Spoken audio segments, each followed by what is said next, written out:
Welcome to our YouTube channel smart teaching point में आज हम लोग जानेंगे संविधान के भाग 2 के बारे में, भारतीय नागरिकता। आप लोग पिछले वीडियो में हम बताए थे कि भारत का संविधान जो 395 है उसको 22 भागों में बांटा गया है। तो पहला भाग में हम लोग बता देते हैं कि अनुच्छेद 1 से लेकर 4 तक होते हैं। तो चारों भाग के बारे में पहला भाग में 4 अनुच्छेद बता दिए थे। भाग 2, भारतीय संविधान का भाग 2 में अनुच्छेद 5 से 11 है। 5 से 11 है अनुच्छेद। इसमें दिया गया है कि भारतीय नागरिकता क्या होती है, सिटीजनशिप, ठीक है ना, भारतीय सिटीजनशिप।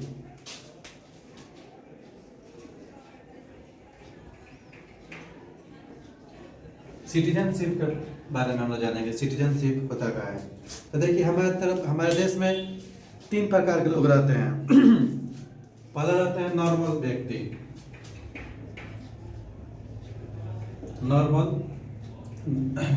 नॉर्मल व्यक्ति वो व्यक्ति हो जाते हैं जो वो केवल बाहर देश से आएंगे, आपके यहाँ घूमेंगे फिरेंगे और वो चले जाएंगे।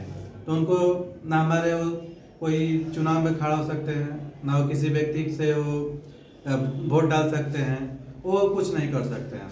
दूसरा व्यक्ति हो जाते हैं सिटीजन यानी आप लोग, ये लोग क्या सिटीजन, हम लोग भारत के नागरिक हैं। तो नागरिक हमें कैसे पता चलता है कि आप नागरिक हैं? हम कौन दिन समझे जब नागरिक हैं?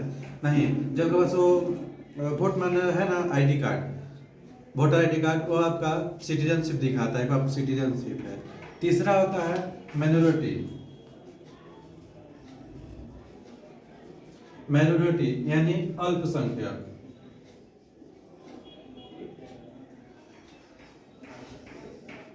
अल्पसंख्यक वो जैसे क्रिश्चियन हो, सिख हो या मुस्लिम हो, ये क्या है, ये मेरे अल्पसंख्यक में आते हैं, माइनॉरिटी में। तो इनका हम लोग अल्पसंख्यक के तौर पे इनको सिटीजनशिप दिया जाता है। यही हो जाता है। देखिए पहला तो नॉर्मल व्यक्ति जो केवल आपके देश में आए हैं, बाहर देश से आएंगे, वो यहाँ पर जैसे मान लीजिए कोई ताजमहल घूमने के लिए आया है, ताजमहल हो या कुतुब मीनार हो या कोई अपन शहर घूमने के लिए आए हो, तो नॉर्मल व्यक्ति होते हैं। वो दूसरे देश से अपना वीजा लेकर आएंगे घूमेंगे और चले जाएंगे। दूसरा हो जाते हैं सिटीजन। तो सिटीजन यानी नागरिकता, भारत के वो नागरिक हैं, उनके लिए उनको वोटर कार्ड दिया गया है। तीसरा है माइनॉरिटी, उनको अल्पसंख्यक के आधार पर उनको माना जाता है। तो हम लोग इसके बारे में बात करेंगे, सिटीजन के बारे में। तो सिटीजन क्या होता है? तो देखिए सिटीजनशिप होता है कि हमारे भाग 2 में, यानी संविधान के भाग 2 में जो 22 भागों में बांटा गया है, संविधान को 22 भागों में बांटा गया है। क्योंकि हम लोग पिछले वीडियो में बताए थे कि संविधान जो है अनुच्छेद हम लोग 395 अनुच्छेद हैं। इस अनुच्छेद में 22 भागों में, हर एक भाग में अलग अलग पार्ट में दिया गया है। तो भाग 2 में दिया है भारत की नागरिकता। भारत की नागरिकता हम लोग कैसे प्राप्त कर सकते हैं, कैसे त्याग कर सकते हैं, या फिर इसको पाने के लिए क्या क्या कर सकते हैं, भारतीय नागरिकता होती क्या है। ये 22 भाग 2 में अनुच्छेद 5 से 11 के बीच में बताया गया है कि हमें, और मान लीजिए कि कोई व्यक्ति को अपने देश से छोड़कर दूसरे देश में जाना हो, तो वहाँ पर उसको नागरिकता क्या की जाएगी। दूसरे व्यक्ति मान लीजिए विदेश हो, अमेरिका कोई व्यक्ति आकर हमारे देश में रहता है, तो उसकी नागरिकता कैसे प्राप्त होगी। तो ये सब हम लोग को इस बीच में हम लोग बात करेंगे। तो भाग अनुच्छेद 5 में, अनुच्छेद 5 देखिए, अनुच्छेद 5 में क्या कहा गया है, हम ये आपको बताएंगे। अनुच्छेद 5 में क्या कहा गया है, ठीक है। तो अनुच्छेद 5 में देखिएगा, देखिए और देखते हैं अनुच्छेद 5 में क्या दिया गया। अनुच्छेद 5 में दिया गया संविधान के प्रारंभ में नागरिकता। संविधान के प्रारंभ में नागरिकता क्या, पहले ये जाने की नागरिकता, हमारा संविधान कब लागू हुआ था? हमारा संविधान लागू हुआ था 26 जनवरी 1950 को। संविधान लागू के प्रारंभ में, लागू कब हुआ था? 26 जनवरी 1950 को संविधान लागू हुआ था। उस समय अनुच्छेद 5 में लिखा गया कि हमें नागरिकता कैसे प्राप्त होगी। तो पहले नागरिकता प्राप्त करने से पहले उनको अनुच्छेद 5 में 3 शर्तें थी। 3 शर्तें के अनुसार आपको भारत की नागरिकता प्राप्त हो सकती थी। 3 शर्तें में क्या थी? तो पहला था कि उसका जन्म भारत में हुआ हो, यानी जो जिसका भारत में जन्मा हो उसको नागरिकता दी जाएगी। जैसे भारत में नागरिकता दी जाएगी, उसको पहला हो गया। पहला बात यह होगा कि उनको जन्म के भारत में हुआ तब उनको नागरिकता दी जाएगी। कब? जब वो 26 जनवरी 1950 में उनका भारत में जन्मे हो तब। दूसरा क्या शर्त थी? शर्त तीनों रखा गया था। दूसरा शर्त ये था कि देखिए, अनुच्छेद जब बनने लगा तब उसमें अनुच्छेद 5 में कहा गया कि आपको ये तीनों में से कोई एक होगा तब आपको नागरिकता दे देंगे। आप ये तीनों अगर पालन करते हैं, तीनों कोई भी एक साथ पालन करते हैं तो आपको नागरिकता दे देंगे। तो पहला क्या था शर्त उन लोगों का? पहला शर्त था कि आप भारत में जन्मे हो तो आपको नागरिकता दे दी जाएगी। दूसरा क्या था? उनके माता पिता, अगर मान लीजिए कोई माता पिता उनको बाहर में रहते हैं, विदेशों में रहते हैं, उनको माता पिता का जन्म भारत में हुआ हो, माता का हुआ हो तो भी मिल जाएगा, पिता का हुआ हो भारत में तभी उनको नागरिकता मिल जाएगी। तीसरा क्या था? संविधान लागू से 5 वर्ष पहले। देखिए बहुत लोग क्या थे, जब संविधान हमारा लागू हुआ जनवरी 1950 को, यानी तो उस समय तो हम लोग नहीं थे, हम लोग के पिताजी या दादाजी होंगे, तो उस समय क्या उनको नागरिकता कैसे दी जाएगी? क्योंकि देश जब बंटवारा हो गया तो नागरिकता कैसे दी जाएगी? तो उनको बोला गया कि जब हम संविधान लागू किए हैं, जब लागू हुआ 26 जनवरी 1950 को, उससे 5 वर्ष पहले तक, 5 वर्ष पहले तक आप भारत में रह रहे हो या जन्म हुआ हो, उस आधार पर उनको दे दिया जाएगा। यानी जब लागू हुआ 26 जनवरी 1950 से 5 वर्ष पहले तक उनको नागरिकता दे दी जाएगी। जैसे मान लीजिए कि एनी बेसेंट थी। एनी बेसेंट जो थी वो आयरलैंड की थी। वो भारत के लिए बहुत सारा ऐसा काम किया है जिनको उनको आज सभी लोग याद करता है। एनी बेसेंट जो थी आयरलैंड की थी, उनको नागरिकता किस प्रकार के दिया गया? तो उनको इस आधार पे दिया गया कि 5 वर्ष पहले वो मैं आकर भारत में काम कर रही थी। तो ठीक है ना, कहते उस समय बहुत सारे जो लोग थे, लाला हरदयाल थे, जो अपने कनाडा सिस्मा सिंह में उन लोगों ने ठीक किया था, आंदोलन किया था, तो उन लोगों को भी नागरिकता कैसे दी जाएगी? क्योंकि संविधान समय लागू हुआ था तो लोग विदेशों में थे, तो विदेशों को हुआ कि आप ये 5 वर्ष पहले के आधार पर उनको नागरिकता दी जाएगी। इस आधार पर उनको नागरिकता दी गई। 5 में ही बताया गया है। अब देखते हैं 6 में, अनुच्छेद 6 में। देखिए अनुच्छेद 6 में बताया गया है कि पाकिस्तान से भारत आए लोगों की नागरिकता कैसे मिलेगी। देखिए जब हमारा देश बंटवारा हुआ 1947 में, हमारा देश आज़ाद हुआ 15 अगस्त 1947 को, उससे पहले हम लोग का देश का बंटवारा हुआ पाकिस्तान के साथ। तो जब बंटवारा हुआ तो बहुत लोग क्या थे, हम लोग का तब पूरा भारत पाकिस्तान एक ही था। जब अलग हुआ तो लोग उसमें सोचे कि कुछ लोग पाकिस्तान चले गए, कुछ लोग भारत रह गए। तो कुछ लोग जब जो पाकिस्तान से भारत में आए, पाकिस्तान से जब भारत में आएंगे तो उनको नागरिकता कैसे दी जाएगी? क्योंकि देश बंटवारा हो गया, आप उधर रहिए चाहे इधर रहिए। जब वहाँ पर लोग देखा ना कि भारत नहीं जा रहे हैं, तो वहाँ पर बहुत लोग मार काट चालू हो गया, अराजकता फैल गया वहाँ पर।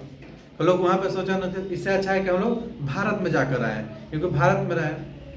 तो देखिए एक जब भारत के लोग भारत में, पाकिस्तान के लोग भारत में आए तो उनको कैसे नागरिकता दी जाएगी?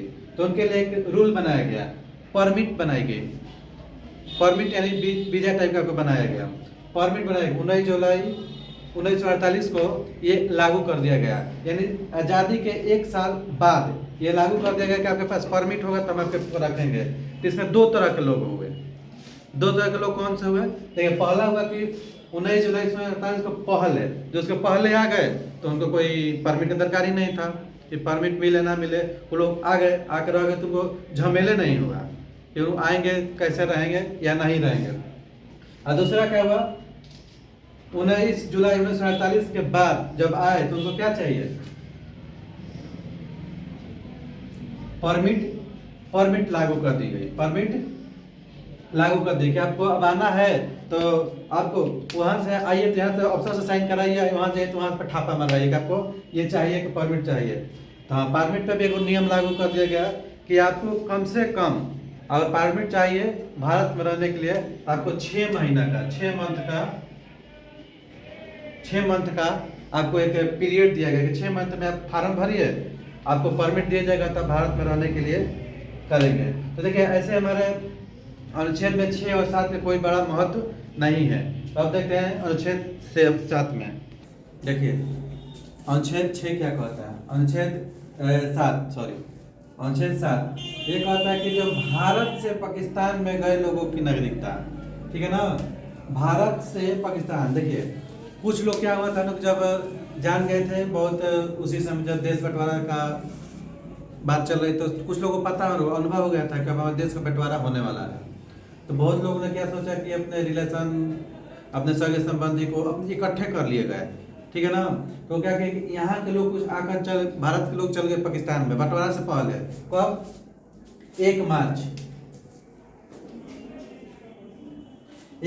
1947 को, ठीक है ना।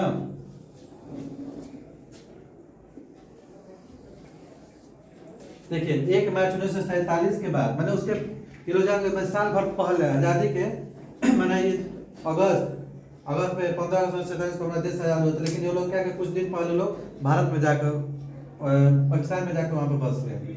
जब वहाँ पर देखा कि पाक के लोग में ना अराजकता फैला, पाकिस्तानी को अपना रंग दिखाना चालू कर दिया सब, ठीक है ना। पाकिस्तानी जब रंग दिखाना चालू किया तो वहाँ के लोग को ये तो हमने बहुत बड़ा गलती कर दिया है, यहाँ आकर हमने बहुत बड़ा गलती कर दिया है।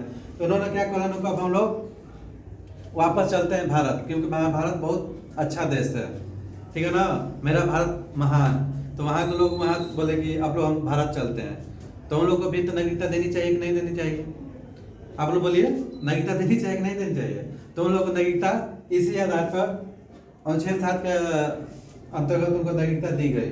तो और उसको भी बताया गया कि आप गए हैं तो आपको कम से कम 6 महीने पहले रजिस्ट्रेशन कराइए, 6 मंथ।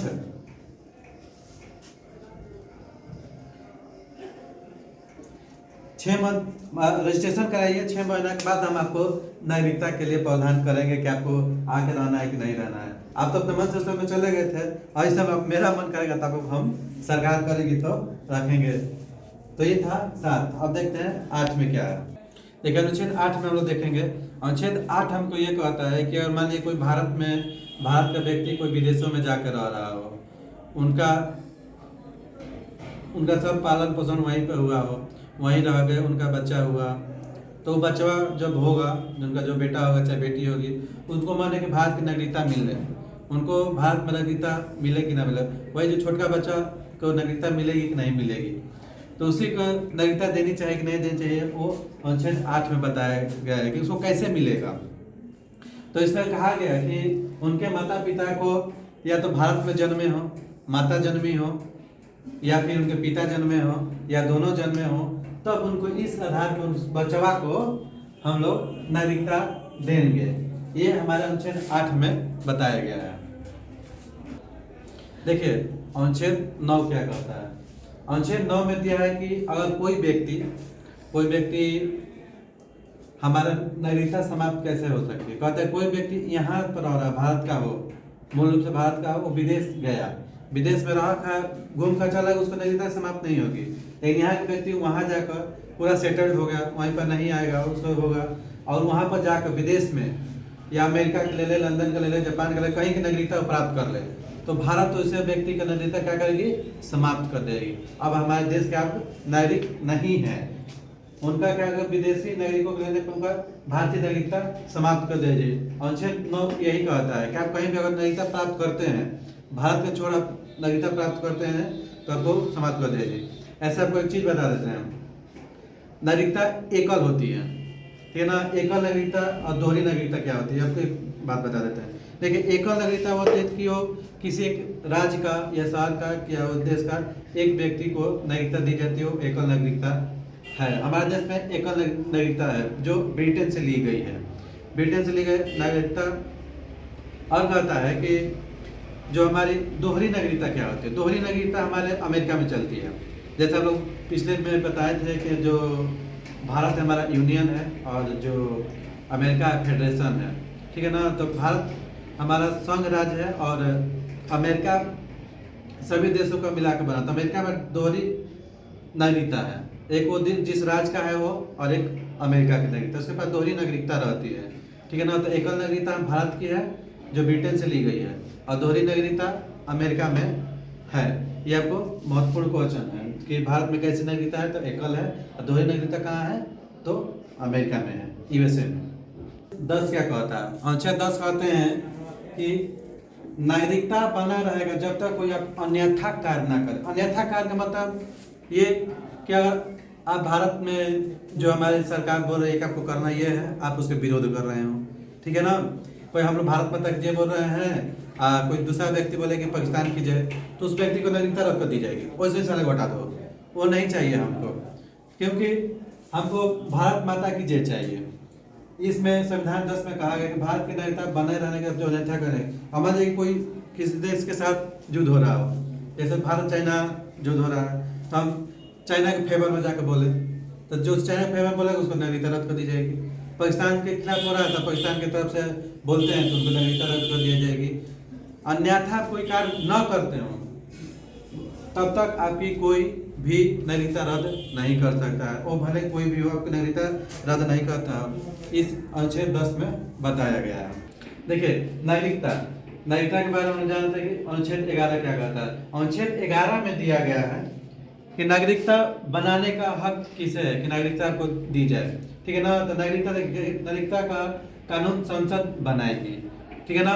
नागरिकता जो है, नागरिकता कैसे पास होगी, तो संसद द्वारा बनाएगा। संसद में कौन बनाएगा, तो गृह मंत्रालय बनाएंगे, ठीक है ना। का सवाल पूछेगा कि नागरिकता बनाने का अधिकार किसको है, तो संसद के गृह मंत्रालय द्वारा नागरिकता बनाई जाती है। तो नागरिकता बनाने का अधिकार केवल हमारे गृह मंत्रालय संसद में ही है। तो ये हमारा भाग 2 में नागरिकता की बारे में हम लोग जाने, भारत नागरिकता कैसे हम लोग प्राप्त कर सकते हैं, ठीक है ना। ये सभी अनुच्छेद दिए गए हैं। भाग 2 में 11 अनुच्छेद है, 5वां से लेकर 11 तक है। देखिए कहता है कि ये सब अनुच्छेद देखिए, कहता है कि भारतीय नागरिकता अधिनियम कब लागू हुआ। तो हमारे देश में, भारत देश में नागरिकता अधिनियम 1955 में लागू किया गया। देखिए भारतीय नागरिकता अधिनियम कब लागू हुआ, 1955 में। तो ये हमारा था भाग संविधान का 22 भाग में से दूसरा भाग आज हमने आपको बताया। इस भाग में दिया था कि नागरिकता के बारे में हमने आपको बताया। अब संविधान के भाग में से 5 से 6 तक 5 से 11 तक दिया था अनुच्छेद में। इसमें टोटल बताया गया था भारत की नागरिकता कैसी है, कैसी नहीं है, नागरिकता के बारे में प्राप्त कर सकते हैं, कैसे हम लोग प्राप्त करेंगे, विदेशों में रहने वालों को कैसे मिलेगा। ये आप लोग हमारा वीडियो में देखिएगा तो आपको पता चल जाएगा कि इसमें नागरिकता कैसे प्राप्त की जा सकती है। इस वीडियो में आपको, अब मेरे वीडियो को थोड़ा सपोर्ट करिए, लाइक करिए और हमारे वीडियो को कमेंट बॉक्स में लिखिए कैसा बना है। तब तक के लिए जय हिंद।